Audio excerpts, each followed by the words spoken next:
Frederik den 7., som underskrev Danmarks første grundlov den 5. juni 1849. In front of Christiansborg, you will see the statue of the King Frederick VII, who signed Denmark's first constitution the 5th of June 1849. Please, everybody, mind the next bridge. Remain seated.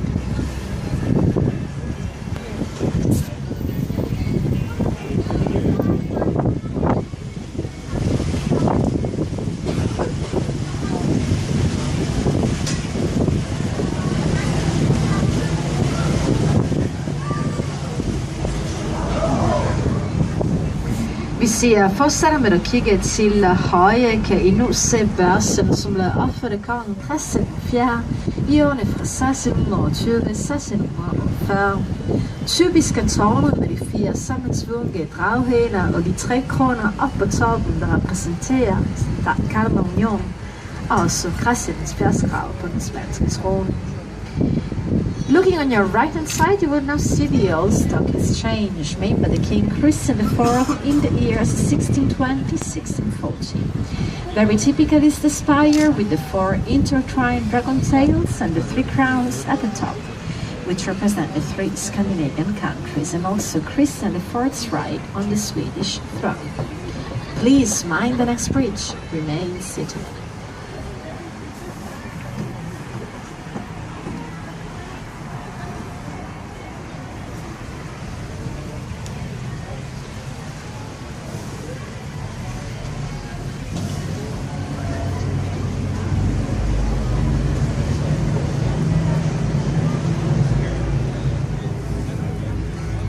På venstre hånd kan I nu se en grå bygning. Det er Nationalbanken, tegnet af Arne Jacobsen i 1970. Han var ikke kun ansvarlig for tegning af bygningen, men også for selve indretningen. The grey building on your left-hand side is the National Bank, designed by Arne Jacobsen in 1978. He was not only responsible for the exterior design of the building, but also for its furniture inside. Jeg kan nu sætte til højre er en del af Danmark Udenrigsministeriet. The 3 yellow buildings on your right hand side are part of the Ministry of Foreign Affairs.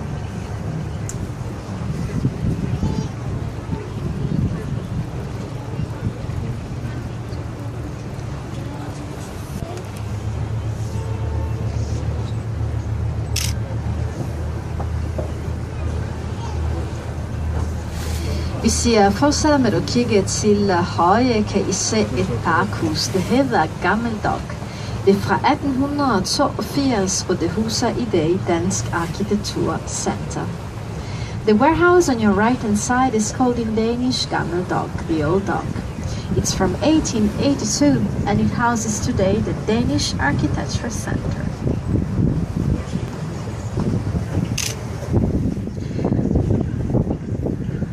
Hvis I nu kigger lige på venstre hånd, lidt længere frem, kan I se en grøn bygning. Det var en gammel færgeterminal på skibene, der sejlede fra Sverige til København.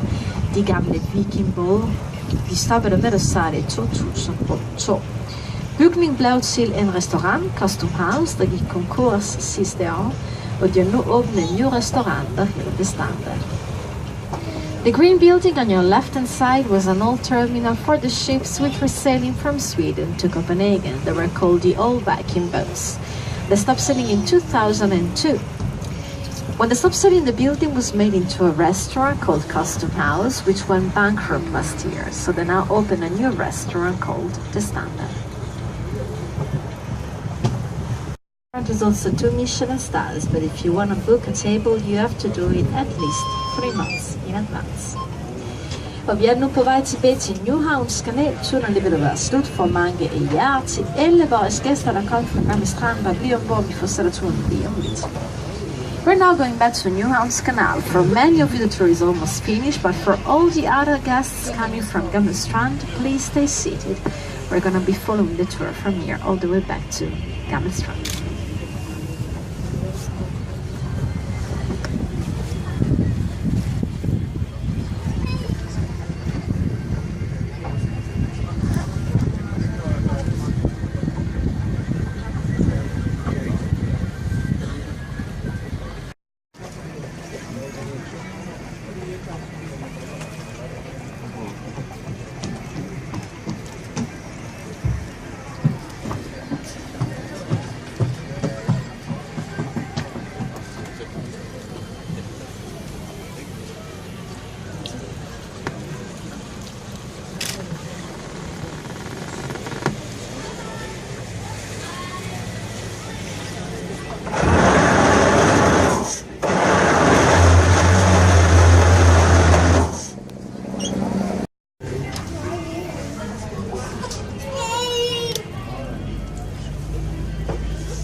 Og vi er nu tilbage i Newhavns kanal. Vi vil gerne sige og tusind tak for turen. Det har været en fornøjelse at høre jer ombord med os, så vi håber, I kan fortsætte en rigtig dejlig solskindag her i København.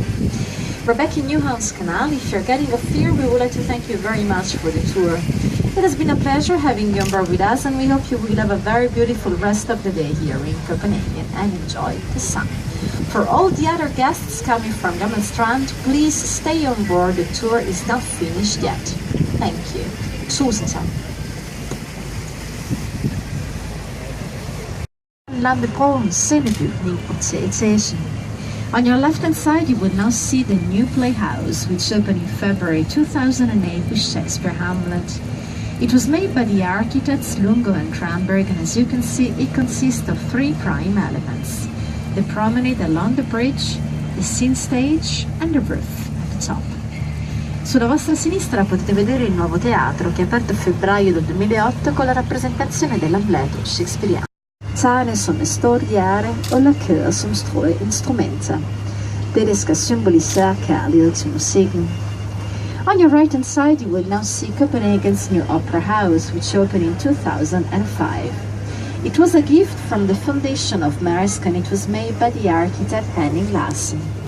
It consists of 41,000 square meters, which are spread out on 14 floors, and it has about 1,000 rooms inside.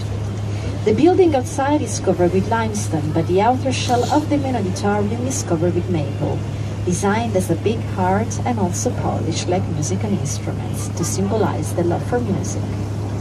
Sulla vostra destra potete vedere l'Opera di Copenaghen che è aperto nel 2005. È stata un regalo della fondazione della Maersk ed è stata fatta dall'architetto che l'hanno usato, è stato nella guerra d'Iraq nel 2003. Accanto al sottomarino potete anche vedere una gru d'allestamento fatta da Philippe de Lange nel 1749. Era usata per tirare dove c'è la bandiera danese, si chiama batteria Sesto.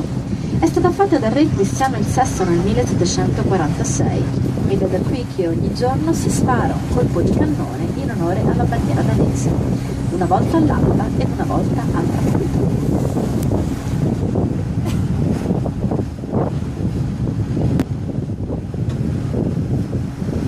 De hvide skulpturer kommer lige om lidt til i forbindelse Kulturby 96.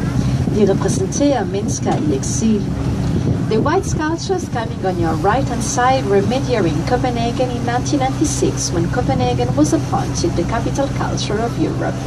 They represent life in exile. Le sculture bianche sulla destra furono fatte a Copenaghen nel 1996 quando la capitale fu nominata la capitale culturale d'Europa. Rappresentano la vita in esilio.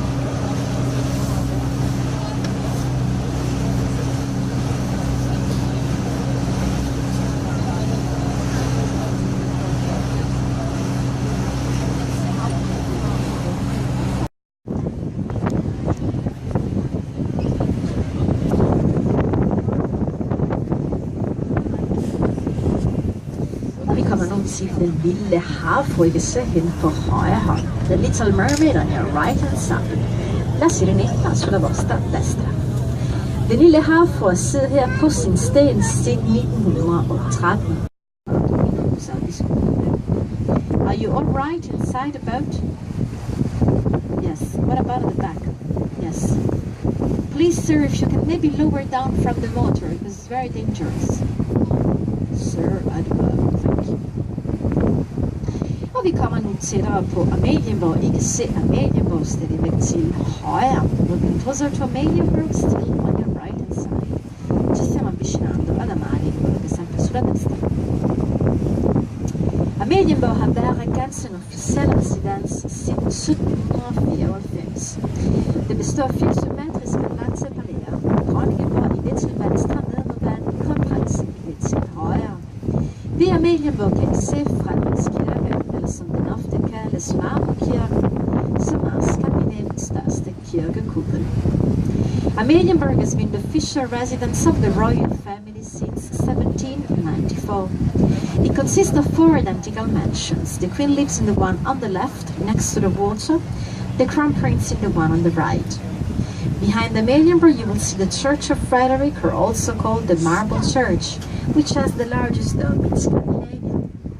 Il complesso di Amalienborg è stata residenza ufficiale della famiglia reale dal 1700.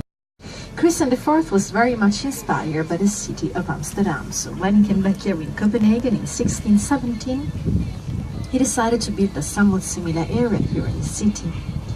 Christiansand should have been a fortified city for the servants of the state, but they were not very interested in living here, so it became a fortified city of rich merchants.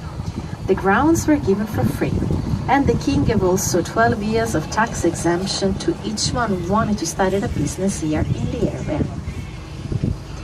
La zona in cui stiamo entrando ora si chiama Christiansand, dal nome del re che l'ha fatta, Cristiano IV. Cristiano IV fu molto ispirato alla città di Amsterdam e ritornato qui a Copenaghen nel 1617 costruì un territorio simile a quello olandese qui in città. Christiansand sarebbe dovuta diventare una città. Se volete potete arrivare fino in alto, c'è una scala esterna a chiocciola con circa 400 scalini ed in alto alla torre c'è una statua del nostro Salvatore alta 3 metri e vestita con abiti rinascimentali.